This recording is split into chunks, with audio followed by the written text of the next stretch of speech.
여러분 반갑습니다. 오늘 예배 순서가 오늘부터 조금 이렇게 바뀌었죠. 그래서 우리 하나님 말씀 듣기 전에 오늘 우리 교회 세 가족이 이렇게 한 분 오셨습니다.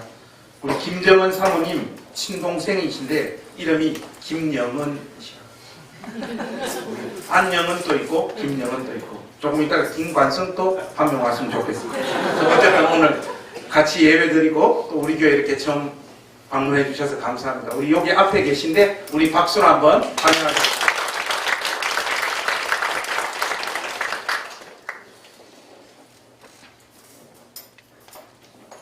제가 빠뜨린 거 없죠. 그래서 여러분 우리 하나님 말씀 받기 전에 우리 함께 예배드린 우리 권속들 한 주간 동안 여러분들 처음 보잖아요. 우리 인사 한번 우리 뜨겁게 그렇게 나누고 우리 하나님 말씀 받도록 하겠습니다. 그리고 저 뒤에 자리가 서 계신데 이렇게 조금 공간을 비워주셔서 서 계신 분들 없도록 이렇게 좀 배려해 주십시오.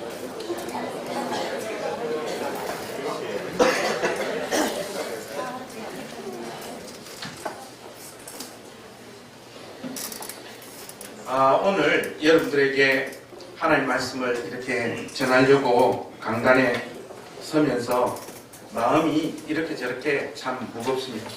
무거운 이유는 우리나라가 처해 있는 현실 때문에 그래요. 예수 믿는 사람들은 시민사회의 한 사람으로서 자기의 정치적인 소신과 관점을 가질 수 있고 그것을 표현할 권리가 있습니다. 그런데 이것이 우리가 신자이기에 하나님 말씀에 기초해서 자기 어떤 정치적인 입장과 견해를 가지는 것이 당연하다고 봐야 되겠죠. 예수 믿는 사람은 특정한 정파나 정당을 일방적으로 추종하거나 지지해서는 안 됩니다. 그들이 하나님 말씀과 또 하나님께서 우리 인간을 지으셨을 때 우리 가운데 주신 이 양심에 비추어 봤을 때 잘하는 것에 대해서는 이해를 하고 지지를 하고 그렇게 하지 못할 때는 아니오라고 하는 목소리를 내는 것이 신자의 올바른 정치적인 입장이라고 생각합니다. 우리 마음 가운데 특정한 정파와 정당을 더 다른 정파와 정당보다 지지하는 마음이 있을 수 있지만 그러한 마음을 특정한 정당과 정파를 향하여 가지고 있다고 할지라도 그 사람과 그 정파와 그 정당이 잘못할 때는 잘못했다라고 책망을 하는 것이 마땅한 신자된 도리입니다. 지금 현재 우리 한국 사회에서 벌어지고 있는 이 사태는 예수 믿는 신자의 심장으로 봤을 때 용납할 수 없는 현실입니다. 이것은 애매한 물타기를 해서 대통령을 위해서 나라를 위해서 기도하자라고 하는 말들을 쏟아놓으면서 신자가 마땅히 짊어져야 될 책임을 방기해서는 안 됩니다. 지금은 목소리를 내야 되고 행동을 해야 되고 정부 스스로 범법을 행하고 비리와 부패의 온상이 된 이 객관적인 현실에 대해서 예수 믿는 사람들은 신앙의 이름으로든지 우리의 양심의 이름으로든지 책망을 하는 것이 맞습니다. 그것의 구체적인 행동 방식에 대해서는 그 누구도 어떤 사람에게 특정한 지시를 내릴 수 없습니다. 그러나 우리가 가만히 있어서는 안 되는 상황으로 치닫고 있습니다. 여러분들이 하나님 앞에서 기도하시면서 여러분들의 역할을 찾을 수 있기를 바랍니다. 그리고 평상시에도 우리가 하나님 앞에 이 나라를 위해서 기도해야 되겠지만은 그 어느 때보다 우리의 마음을 쏟으면서 이 나라의 건강과 기초를 하나님께서 붙잡아 주시도록 더 많은 기도의 시간들을 여러분들이 가질 수 있기를 주님의 이름으로 부탁합니다. 그러한 마음들 여러분들하고 우선적으로 좀 나누고 오늘 이 본문 말씀을 살피면서 하나님께서 우리에게 주시는 이 메시지들 우리가 찾아서 확인해 보기를 원합니다. 제가 참 좋아하고 저만 좋아하는 것이 아니라 20세기 복음주의 진영에서 최고의 설교자로 손꼽히는 마틴 로이드 존스. 이 마틴 로이드 존스가 에베소서 강해를 굉장히 오랫동안 했다고 해요. 그래서 재미나는 이야기가 어떤 선교사님이 1장 3절을 듣고 선교지로 가셔서 5년 동안 사역하고 돌아오니까 마틴 로이드 존스가 1장 7절을 강의하고 있더라고요. 그래서 여러분 오늘 이 본문 말씀은 지난주에 했는데 오늘 또 하잖아요. 저는 마틴 로이드 존스처럼 그렇게 질질 끌 실력과 또 그런 식의 목사는 아닙니다. 그러나 여러분 지난주에 우리가 살핀 본문이긴 하지만 오늘 여기에 담긴 중요한 내용들이 하나 더 있어서 그러한 부분들 하나 더 살피고 우리가 다음 주에 새로운 진도를 나갔으면 합니다. 기독교 신앙을 한 사람이 가진 진심과 간절함으로 설명하려는 분들이 꽤 많이 계세요. 그렇게 열심을 내어 주를 섬기고 하나님을 찾았더니 하나님께서 만나주셨다. 하나님께서 내 생애의 문제를 해결해 주셨다. 라고 하는 신앙의 고백을 하는 분들이 많습니다. 기독교 신앙의 한 측면에서 그런 면이 분명히 포함되어져 있다라고 저도 인정합니다. 옛날에는 사실 이런 식의 설명에 분노와 짜증으로 제가 응대했는데 예수 믿고 제법 점점 괜찮은 사람이 되어가고 있어서 그런지는 몰라도 사실은 제가 나이가 먹는 것인지 이제 조금 그런 식으로 기독교를 설명하려는 분들의 마음을 이해할 수 있는 자리에 서게 된 것 같습니다. 기복적인 요소를 완전히 배제한 채 기독교 신앙을 과연 설명할 수 있을까? 이것은 굉장히 어려운 것입니다. 우리에게 좋은 것, 복된 것을 주시는 하나님이라고 하는 전제를 우리가 인위적으로 제거할 필요는 없지요.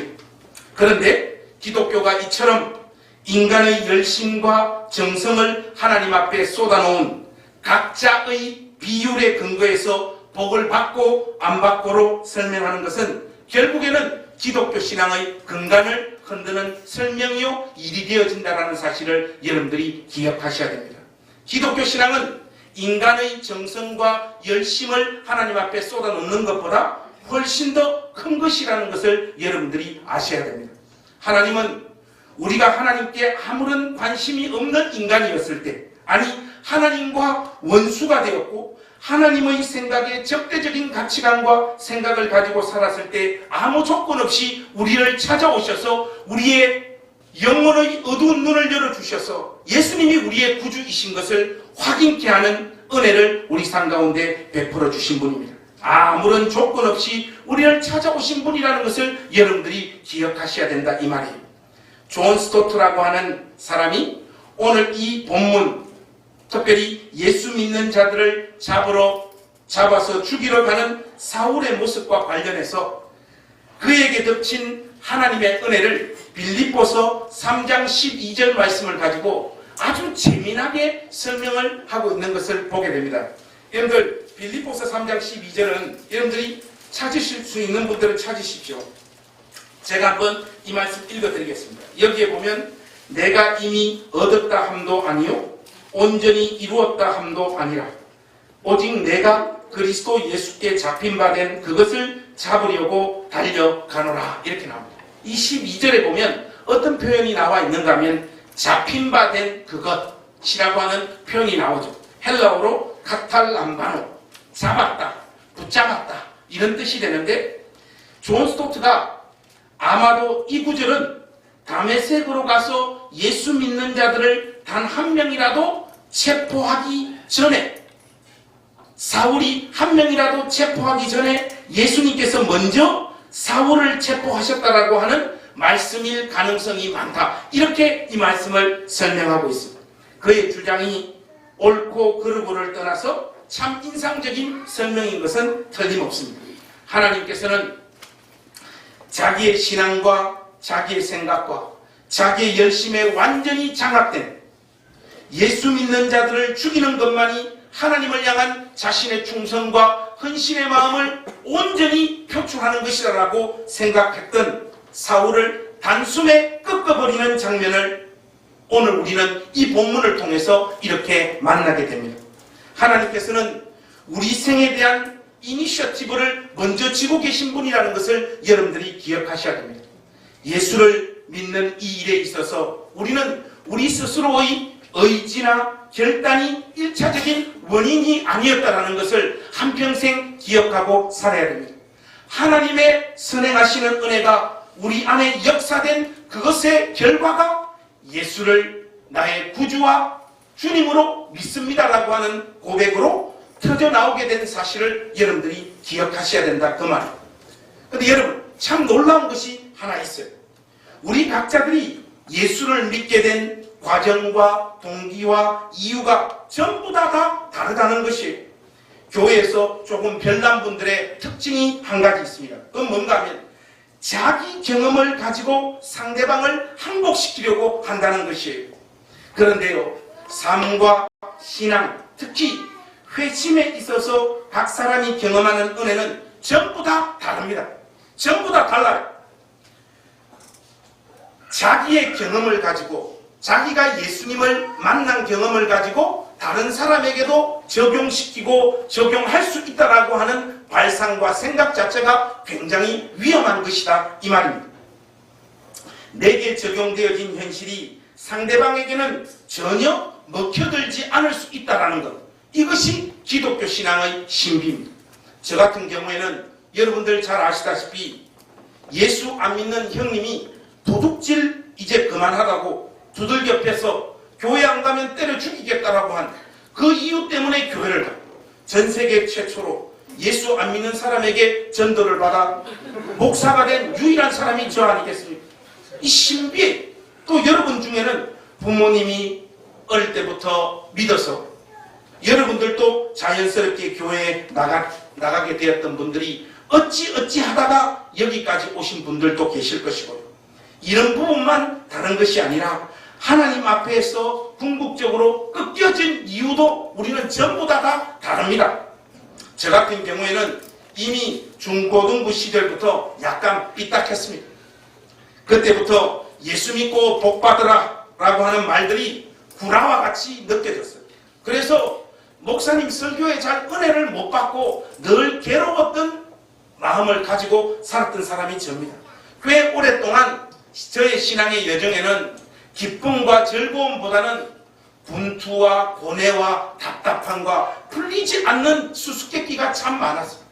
하나님께서 이런 가련한 자의 생애 위에도 은혜를 부어주셔서 회심의 경험을 하게 되었고, 일주일에 한 번 악을 쓰면서 하나님의 편을 드는 이 복된 자리에 하나님께서 세워주셨어요.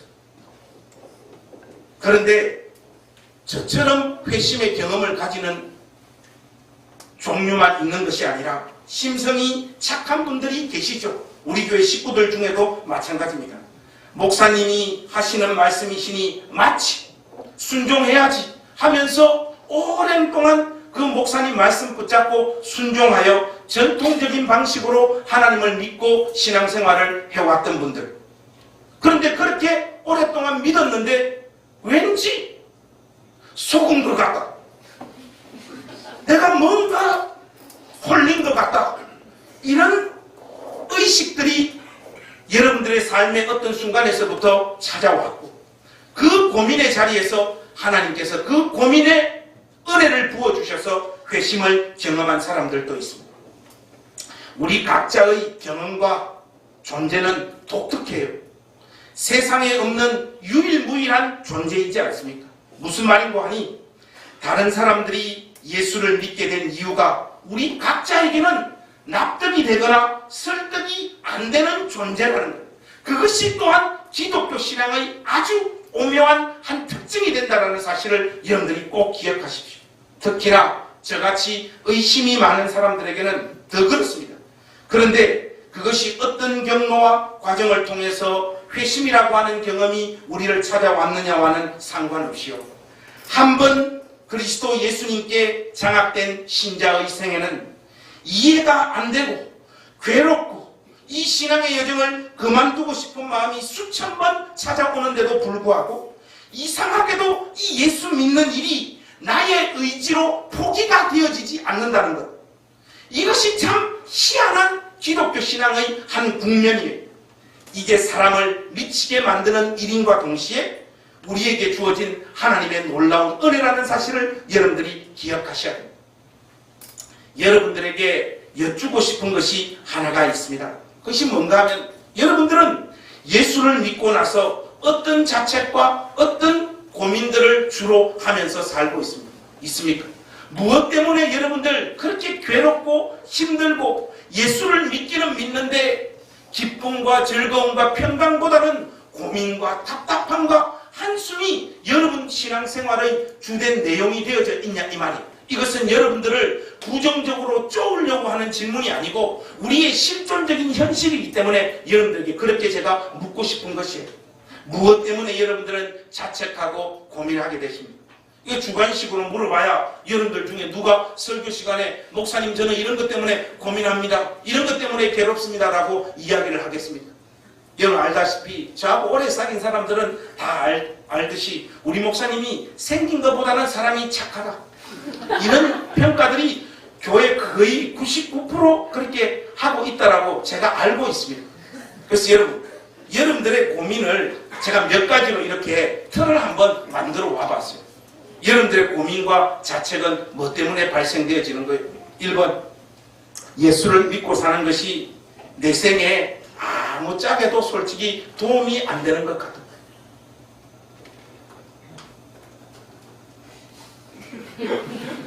여러분 4가지를 불러드릴 텐데 그 중에 하나는 하셔야 됩니다. 2번, 내가 내 꼬라지를 보니까 나는 가짜다. 나는 예수 믿는 무늬만 가졌지 내가 나를 아는데 내 안에 신앙의 능력이나 하나님을 전심을 다하여 사랑하는 그 마음이 나는 없다. 나는 내가 가짜라는 걸 잘 안다. 이것 때문에 괴로운 거. 이게 2번입니다. 3번, 예수를 믿는다는 인간들이 왜 한결같이 저 모양인지 정말 이해가 안 된다. 믿는 자들에 대한 절망, 실망, 나는 이것이 정말로 극도에 달했고 과연 이런 식으로 설명하는 것들이 기독교 신앙의 본질이 맞나? 나는 이것 때문에 괴롭고 힘들다. 이게 3번입니다. 4번, 도대체 하나님께서 이끌어 가시는 세상을 향한, 교회를 향한, 인간을 향한 섭리를 나는 예수를 믿으면 믿을수록 더 잘 모르겠다. 이게 4번입니다. 자, 여러분 여기서 오늘 결단하셔야 돼요. 저는 이 4개 중에 하나가 분명히 있어요. 그리고 저는 그거 할 때 손을 들 겁니다. 여러분들도 솔직하게 한번 들어보세요. 야, 4번까지 했지만 여러분들은 기억하지 못합니다. 왜냐? 단세포들이기 때문에. 그래서 다시 한번 불러드리겠습니다. 먼저 1번부터 우리 한번 가보겠습니다. 예수를 믿고 사는 것이 내 생에 아무짝에 도움이 안 된다는 것 때문에 나는 목사님 솔직히 이것 때문에 너무 괴롭고 답답합니다. 손 한번 들어보죠. 1번 괜찮습니다. 우리 서미정 집사님 영은이 안영은 이런 분들이 있을 수 있죠. 다음 주부터 우리 교회 못 나왔으면 돼요. 2번 드리겠습니다. 내가 내 꼬라지를 보니까 나는 가짜인 것 같고 나는 명백한 가짜 신자. 내 안에 신앙의 능력이나 주님 사랑하는 마음 솔직히 없는 것 같아요. 이것 때문에 괴로우신 분 손 한번 들어보세요. 야, 높이 드세요. 높이. 왜 높이 들어라면 저하고 같은 사람들. 제가 솔직히 2번입니다. 2번이 꽤 많으십니다. 우리 교회에서 말씀을 가르치는 분들은 전부 다 2번입니다. 3번, 예수를 믿는다는 인간들이 왜 한결같이 저 모양이고 정말로 참 믿는 자들에 대한 실망이 나는 극도에 달합니다. 이런 식의 기독교에 대한 절망이 목사님 저 마음 가운데 찾아온다. 3번.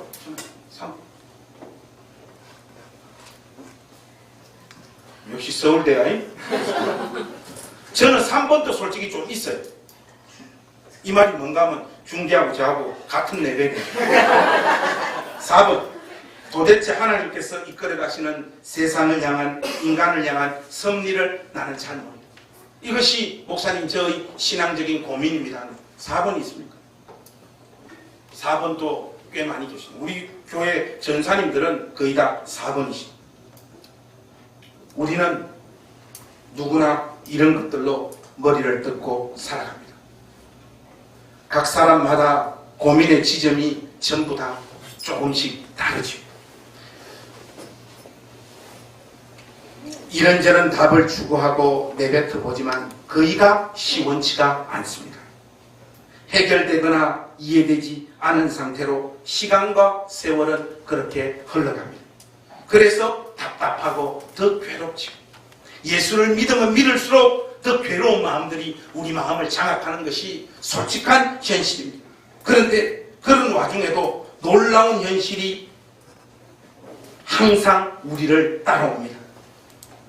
오늘도 교회를 왔다는 것. 그 고민을 가져.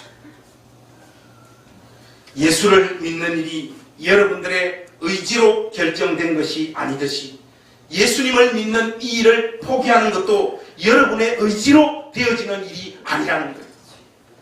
하나님께서 우리를 붙잡고 계시고 함께하고 계시고 동행하시는 핵심적인 증거가 무엇이냐? 괴롭고 답답하고 때려치우고 싶은 이 예수 믿는 이 일을 포기하지 못하고 계속하고 있는 것. 이것이 하나님이 우리와 동행하시며 함께하고 있는 가장 큰 증거요, 증거라는 사실을 여러분들이 기억하십시오. 다른 어떤 것으로 우리의 신자됨을 확인하고 증명하려고 하지 마십시오. 이것보다 더 위대하고 명백한 증거는 없습니다. 사랑하는 행신교회 가족 여러분, 속이 시원해지고 가슴이 뻥 뚫리는 삶과 신앙의 신비가 다 거쳐져서 명백하고 분명하게 하나님이 누구신지, 신앙이 무엇인지, 내가 누구신지, 내가 누구인지를 깨달아서 주를 섬기는 사람은 오고 오는 역사 가운데 단 한 사람도 없었다는 것을 여러분들이 기억하셔야 됩니다. 우리는 사도 바울의 이 회심 사건을 보면서 두 가지 오해 가운데 빠져들게 되어집니다. 그 첫 번째 오해가 뭔가면, 사울은 저는 확실한 체험이 있는데 나는 도대체 뭐냐는 거예요. 나의 회심과 예수를 믿고 있는 이 일에 왜 명백하고 분명한 증거가 없느냐는 거예요. 사도 바울은 오늘 다메섹 도상에서 일어난 그의 회심의 증거가 저렇게 뚜렷한데 나는 왜 그렇지 않냐라고 하는 이 고민 하나.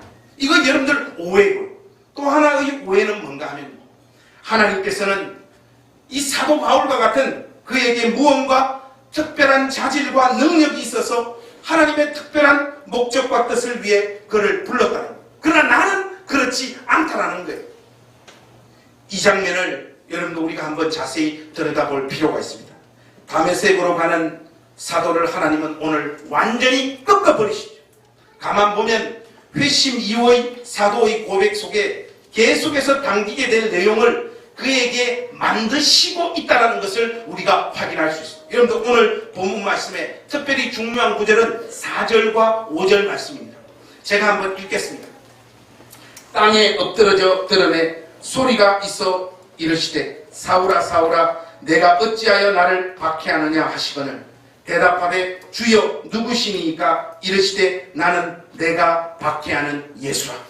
신자와 그리스도가 한 몸이라고 하는 이 사상을 그의 유대교 신학으로는 도저히 이해할 수 없는 내용이죠.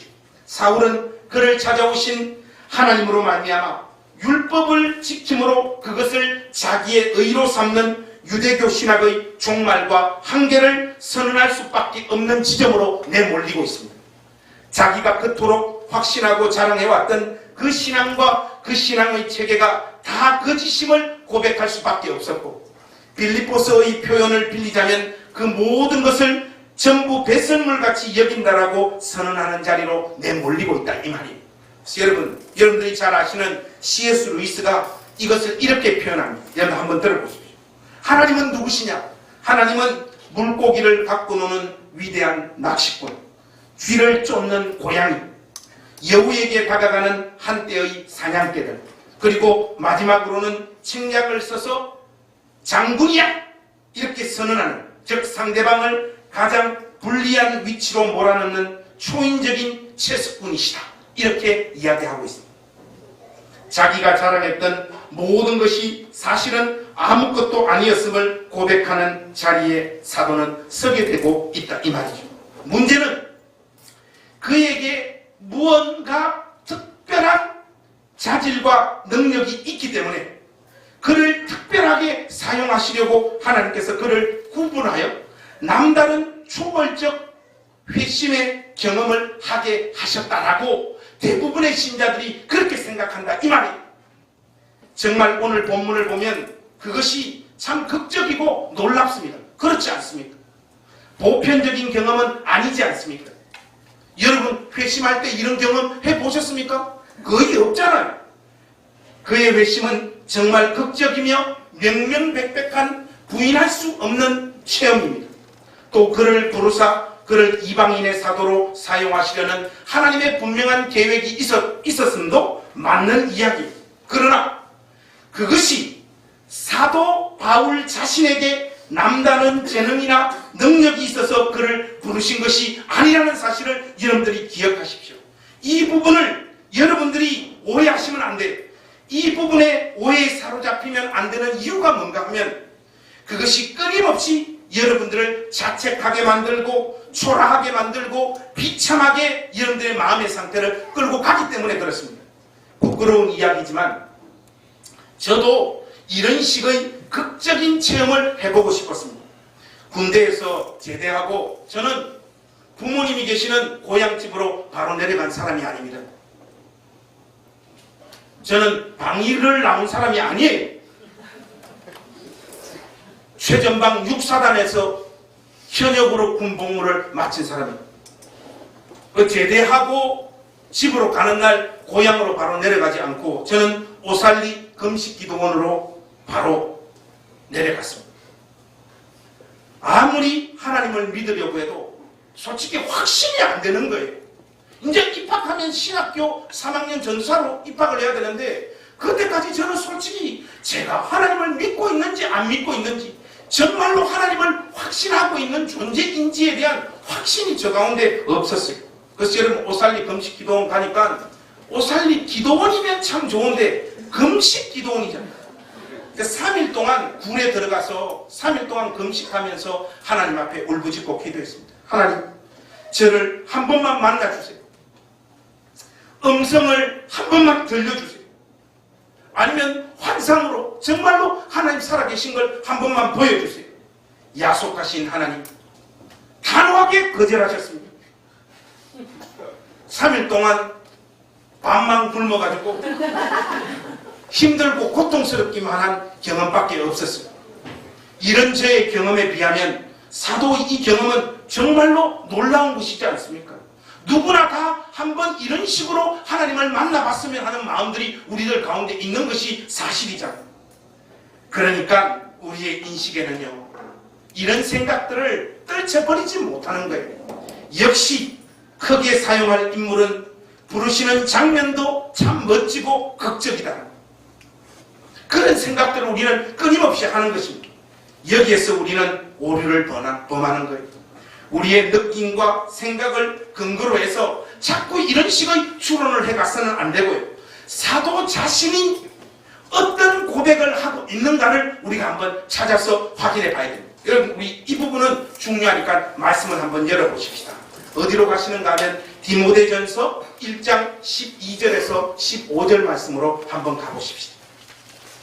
디모데전서 1장 12절에서 15절 말씀.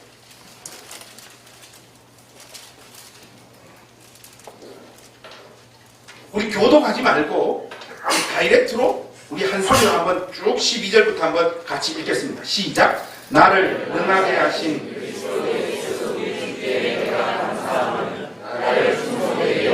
내게 직분을 맡기시니 내가 전에는 비방자요 박해자요 폭행자였으나 도리어 긍휼을 입은 것은 내가 믿지 아니할 때 알지 못하고 행하였습니다.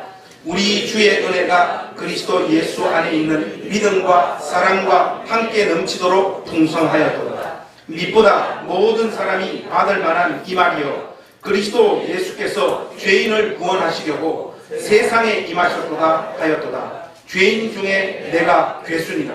여러분, 이 사도 자신의 진심 어린 고백이에요. 무슨 말입니까? 나는 정말 독종이고 악한 인간이라 그런 방법이 아니었다면 나는 하나님을 믿었을 인간이 아니다. 인격적으로 그리스도이신 예수님을 체험하고 만났을 인간이 아니라는 고백입니다. 그런데 우리는 이런 고백을 접하면 또다시 어떤 식으로 흘러가면 와, 저 사도의 겸손함을 보라. 또 이렇게 흘러가버려요. 저렇게 주를 위해 수고하고 고생했으면서 생의 막판에 저런 고백을 쏟아놓다니 이렇게 또 우리는 흘러갑니다. 제가 저 심정을 여러분들이 그렇게 말하는 심정을 좀 알겠어요. 이번에 미국에 갔을 때 에머스트에서 질문을 하나 받았습니다. 설교를 하고 난 다음에 하니까 그 에머스트 대학교에서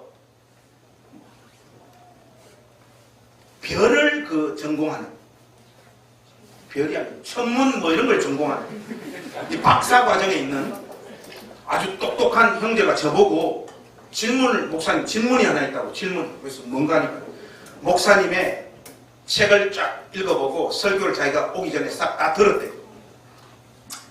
유튜브에 설교를 안 올려야지 제가 계속해서 전국을 돌면서 설교할 수 있습니다. 목사님의 어린 시절을 보니 상처를 무지 많이 받고 자라신 것 같은데 그것을 어떻게 극복하셨습니까? 이렇게 물어요. 그 상처를 계속해서 가지고 목회를 한다고 하는 것은 말이 안 된다라고 생각을 하는데 목사님 의견을 듣고 싶습니다. 그러더라고요. 이게 또 외국 대학에서 또 박사 한다니까 또 겁이 나더라고. 저거 무슨 어떤 복선이 있지 않을까. 여기에서는 있는 그대로 말하는 게 좋겠다. 그래서 제가 있는 그대로 말을 했죠. 솔직히 잘 극복하지 못하고 그대로 살고 있다.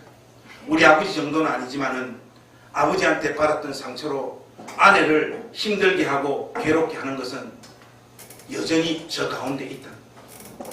꼭 경상도 사람이라서만 그런 것이 아니라 국, 숟가락, 물 하고 집안일 뭐 이런 것도 솔직히 어릴 때부터 습관이 그렇게 들렸는지 몰라도 그런 것도 살아가는 습관도 그렇고 어떨 때는 한 번씩 욕도 하고 또 어떨 때 보면 성질 날 때는 뭘 집어 던지기도 솔직히 한다고 이렇게 이야기를 하니까 전반적으로 이 분위기가 싹 가라앉는 분위기예요. 그 칼빈 신학교에서 박사 과정을 하고 있는 목사님 한 분, 이제 논문만 남은 분이 무릎을 탁 치면서 뭐라고 이야기를 하는가 하니까 이런 거. 와, 진짜 깊다. 어떻게 목사님처럼 그렇게 있는 그대로 진솔하게 말을 하는지 목사님 같은 분 처음 봅니다. 너무 위로가 된다고 그렇게 이야기합니다. 이 병신이 왜 이렇게 말을 하느냐. 자기도 계속해서 사모님을 괴롭히고 하고 싶은 대로 사는 그 삶을 지속하고 싶은 거예요. 여러분 이것은 깊은 것도 아니고 문제가 많은 신앙의 상태인 것입니다. 사도 바울이 죄인 중에 내가 괴수다라고 고백한 것은 자신이 정말로 그렇게 느끼는 거예요. 겸손함의 표현이 아닙니다. 우리가 알지 못하는 하나님 앞에서 자기의 죄의 문제를 붙잡고 지금 분투하고 애쓰는 뭔가가 있는 것이 틀림없어요. 그의 고백대로 하자면 그는 박해자요 폭행자라고 느끼고 있는 것입니다. 겸손의 고백이 아니라 그의 실존적인 처절한 고백이란 말이죠. 왜 우리에게는 그와 같은 경험이 없느냐? 왜 사도 바울과 같은 극적인 회심의 경험이 없느냐? 우리는 사도 바울만큼 악하지 않기 때문입니다. 16절에 기가 막힌 사도 자신의 고백이 나오잖아요.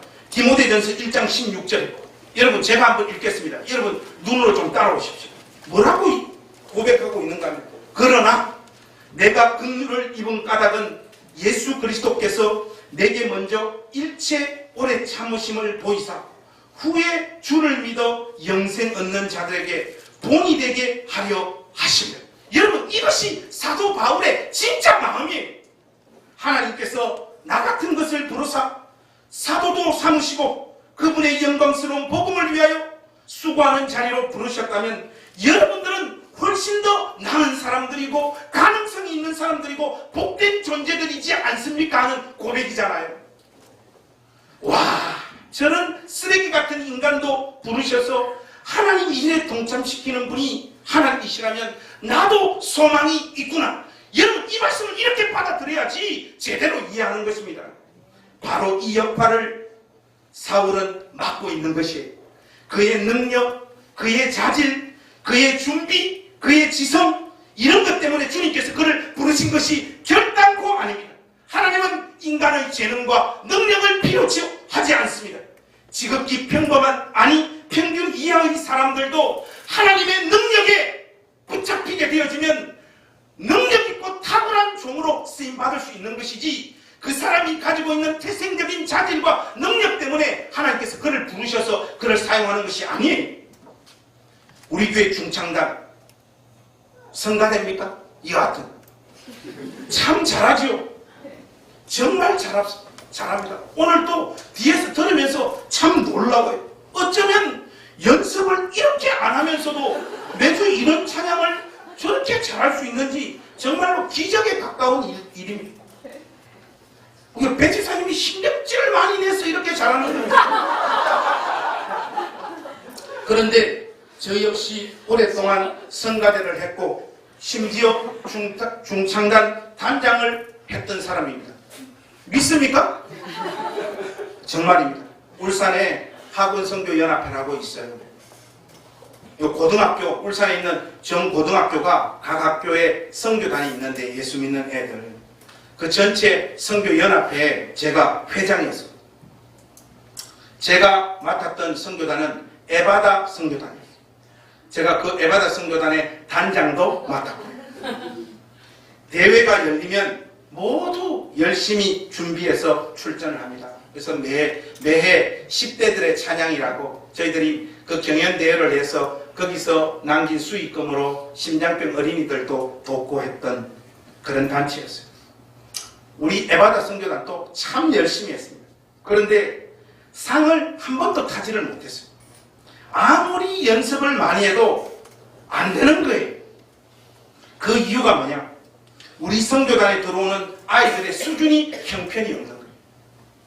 박자 감각도 없고 음정도 떨어지고, 어느 정도 수준이냐면 그날의 기압에 따라 각자들의 음정이 오르고 내리고 하는 수준의 아이들이니까 아무리 연습을 해도 어디 가서 상을 탈 수가 없죠. 단장으로서 하도 답답워서, 그래서 이제 편안한 분위기에서 침묵회라고 합니까? 하면서 이것저것 먹으면서 이제 편안하니까. 제 또 특징은 그냥 까놓고 다 이야기하는 게 특징이니까 제가 애들한테 물었어요. 우리 후배들한테. 야, 너희들은 도대체 무슨 배짱으로 이 노래하는 선교단에 들어왔냐? 그 박자 감각과 그 음정으로 과연 이 중창단 할 생각을 어떻게 했냐 하니까 그 중에 후배 녀석 한 명이 아주 기가 막힌 답을 토해놓아요. 형이 단장인 것을 보고 용기를 냈어요. 사도는 지금 그렇게 쓰임받고 있다라고 고백하고 있는 겁니다. 한국 사람들 특유의 정서가 그런 것인지는 몰라도 이상하게 우리는 자책이 많고 설모 있는 사람이 되어야 된다라고 하는 강박증에 시달려 교회 안에서도 예수도 그런 식으로 믿습니다. 유교적 명분이 기독교 신앙과 짬뽕이 되어서 그런 정서들이 교회 안에서도 너무 가득 차 있어요. 나는 가짜다. 나는 어디에 쓰임받을 곳이 하나도 없는 인간이다. 이런 식의 고백들이 너무 많습니다. 실제로 그런 분들이 계세요. 우리 교회 안에도 목사님 죄송합니다. 제가 집사라는 게, 제가 권사라는 것이 교회에 하나도 도움이 안 돼서 목사님 너무 미안해. 옛날에는 그래도 제가 참 교회 일도 열심히 하고 교회도 열심히 섬겼는데 이제는 뭐 돈도 없고 시간도 없고 목사님 제가 참 초라하네. 부끄럽습니다. 목사님 제가 돈이 조금 있을 때 목사님 저를 만나셨으면 목사님 목회가 훨씬 편했을 때는, 근데 여러분 그때 우리가 만났으면 우리 둘 다 망합니다. 우리는 교회 오지 않고 골프를 치러 가 있습니다. 지금은 정말 아무것도 없는 신세가 돼서 교회 너무 민망하다. 여러분 이런 고백을 하는 분들이 교회 안에 의외로 많습니다. 그 진심이 얼마나 따뜻하고 고맙습니까? 그런데 여러분, 그것은 정말로 잘못된 생각이에요. 여러분 한번 보십시오. 제가 할 수 있는 주일날 제가 작정을 하고 요즘 열심히 하고 있는 것이 하나 있는데, 우리 꼬마 아이들이 교회 오면 사탕과 초콜릿을 매주 사줍니다. 아이들 이빨은 한 번 더 나기 때문에 지금은 많이 먹어도 됩니다. 저도 애를 2명이나 키워봐서 잘 알아요. 지난주에 그 아이들 왕창 데리고 바깥으로 갔습니다. 그래서 참 미국에서 달러도 많이 받고 이러니까 그날은 더 사주고 싶더라고요. 하니까 근데 아이들이 인형 뽑기를 하자고요. 그래서 했는데 뽑았는데 올라오다가 떨어지고 근데 애들이 다시 4,000원을 제가 날렸습니다. 여러분, 제가 무슨 목적으로 아이들과 그렇게 놀까요?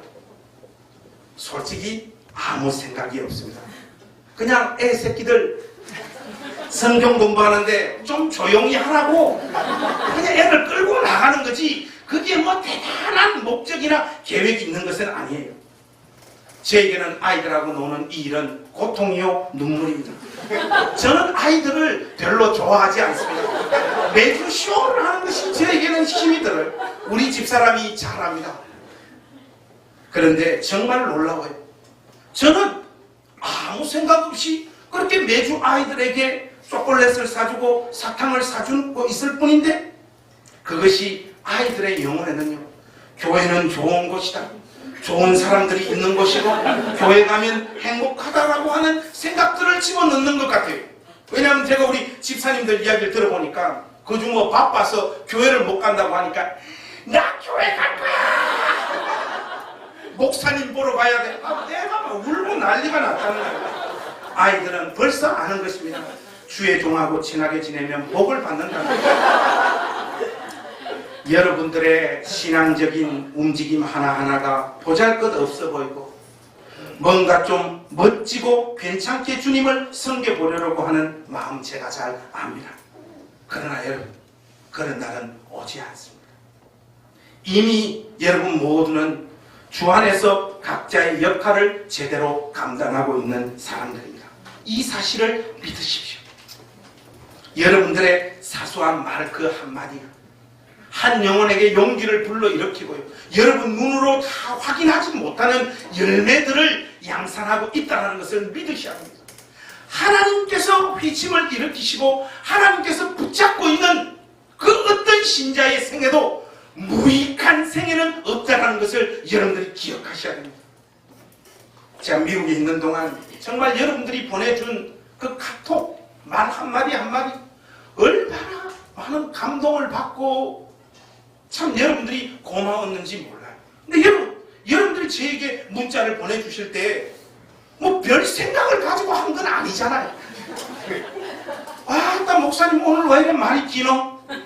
빨리 끝내야 되겠다 싶어서 그냥 여러분들 그냥 좀 따뜻한 멘트를 담아서 넣어준 것밖에 없잖아요. 근데 여러분, 저는 여러분들 보내준 그 문자들 숙소에서 읽으면서 목사님 일찍 오세요. 목사님이 없으니까 뭔가 불안해. 신천지가 우리를 괴롭히려고 해. 목사님 평안한 밤 되세요. 또 아내가 보내주는 문자도 여보 아무 걱정하지 마, 사랑해. 그냥 막 이런 문자들이요, 하나하나가 이 몸에 전율이 오더라고요. 전율이. 여러분들은 별 생각 없이 보냈을지 모르겠지만 저는 어떻게 이 글들이 제 마음에 와서 꽂히는가 하니까 내가 사랑받고 있구나, 나도 어리석가는 쓸모있는 존재가 되어 있구나, 이런 것들 때문에 얼마나 하나님 앞에서 감사하고 눈물을 쏟으며 기도했는지 모릅니다. 그렇게 여러분 모두는 하나님 앞에서 귀하게 쓰임받고 있는 인생들입니다. 하나님 앞에 쓸모없는 인생이라고 하는 개념은 신학적으로 성립되어질 수 없는 개념이에요.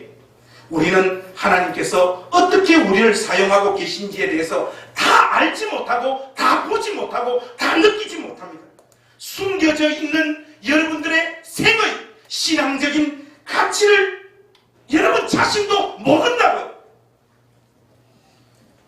여러분들이 지금 못난 인생이시면 못난 대로 하나님은 여러분들의 인생을 들어서 사용한다는 사실을 잊지 마십시오. 교회에는 홈런 타자들이 정말 많잖아요. 감당이 안 되는 사람들, 그분들은 과연 역할이 없느냐? 아닙니다. 그분들도 자기 역할이 있습니다. 분명히 교회 안에서의 신앙생활의 어떤 행태나 말을 하는 어떤 태도나 또 봉사를 하는 일에 있어서 뺀질뺀질대고 엉망진창인데도 그분들을 보면 신앙 고백은 또 너무나 분명해요. 정말로 제가 이해할 수 없는 사람들입니다. 내가 저 인간 정도라면 부끄러워서 도저히 저런 고백을 쏟아놓을 수 없겠는데 어쩌면 저렇게 확신에 차서 자기의 구원을 확신하고 또 저렇게 아름다운 말로 자기가 하나님을 섬기고 있다라고 고백할 수 있는가? 정말 저로서는 이해할 수가 없어요. 표정을 보면 쇼가 아니고 진심으로 자기 자신을 그렇게 느끼고 있어요. 여러분, 바로 우리는 이런 사람들을 보면서 용기를 가지게 되는 것입니다. 저 사람이 저 정도로 살면서 자기 구원을 확신한다면 나는 더 확신하겠구나. 그들은 그렇게 교회 안에서 자기 역할을 하고 있는 것입니다. 저런 인간도 저렇게 확신하는데 나라면 더 확실한 거 아닌가? 그렇게 그런 사람들도 자기 역할들을 교회 안에서 감당하고 있다는 사실을 잊지 마십시오. 그분도 그의 역할이 있고 자기의 색채를 교회 안에서 뿜어내고 있습니다. 그림이 되려면 다양한 종류의 색연필이 있어야 되는 것과 똑같이 교회에도 그런 말도 안 되는 삶의 형태와 그러나 분명한 신앙 고백을 가진 사람들이 교회 안에 있어야 해요. 우리 눈에 보이지 않는 남들이 모르는 삶과 신앙의 분투가 그 사람들에게도 있다는 사실을 여러분 잊지 마십시오. 교회는요, 저와 여러분들처럼 인격이나 신앙의 정점에 서 있는 사람들만 있으면 교회가 재미가 없습니다. 교회는 천집사님 같은 분도 있어야 되고 배집사님 같은 분도 있어야 되고 그렇습니다. 이분들이 있기 때문에 제가 이분들을 섬길 수 있는 거 아니겠습니까? 사랑하는 행신교회 가족 여러분, 여러분들이 주를 만난 경험과 하나님을 섬기는 여러분들의 태도에 대해서 너무 깊은 자책과 한숨을 토해놓지 마십시오. 너무 멋진 사람들이 되려고 몸부림치지 마십시오. 신앙으로 폼을 잡으려고도 하지 마십시오. 있는 그대로 하나님 앞에서 세워져가는 하나님 손앞에 붙잡힌 성전이 되어주시기를 우리 주님의 이름으로 부탁합니다. 결론을 맺겠습니다. 사랑하는 우리 행신교회 가족 여러분, 저와 여러분들이 주님을 만난 경험과 하나님 앞에 헌신하고 충성하고 있는 객관적인 어떤 지표가 우리가 생각할 때 우리 자신이 우리 자신을 들여다볼 때 별것 아닌 것 같고 형편없는 인간인 것 같아서 괴롭고 답답한 마음이 여러분들 모두에게 있으리라 생각되어집니다. 그러나 여러분, 제차, 3차 여러분들에게 강조했듯이 여러분 스스로가 보지 못하는, 여러분들이 느끼지 못하는 여러분들의 용도가 있다는 사실을 잊지 마십시오. 하나님은 여러분 생애를 붙잡으셨습니다. 남들이 보지 못하는 신앙적인 가치와 일들과 하나님의 역사를 위하여 지금도 사용하고 있습니다. 독특한 경험과 독특한 체험과 탁월한 봉사와 헌신에 목매이지 마시고 지금 부름받고 있는 여러분들의 그 자리에서 지금처럼 여러분들이 감당할 수 있는 그 일들 뚜벅뚜벅 하나님 앞에서 감당하며 여러분 생애를 통과하는 복된 믿음의 사람들 되어지시기를 우리 주님의 이름으로 축복합니다. 기도하겠습니다. 하나님, 늘 이런저런 이유들로 자책하며 우리의 머리를 뜯는 저희들 긍휼히 여겨주시니 감사합니다. 우리를 쓸모있다라고 인정해 주신 하나님 감사합니다. 교만치 않으며 하나님께서 우리를 부르고 세운 그 자리에서 죽기까지 충성하는 믿음의 사람들 되어지도록 은혜를 베풀어 주시옵소서. 하나님, 특별히 삶의 현실과 신앙 내용의 부실함으로 인하여 자책하며 괴로워하고 있는 우리 행신교회 가족들 마음에 주의 평강으로 함께하여 주셨습니다. 그 인생도 하나님 앞에서 복된 인생임을 더 깊이 깨닫도록 은혜를 베풀어 주시옵소서. 예수님의 이름으로 기도하옵나이다.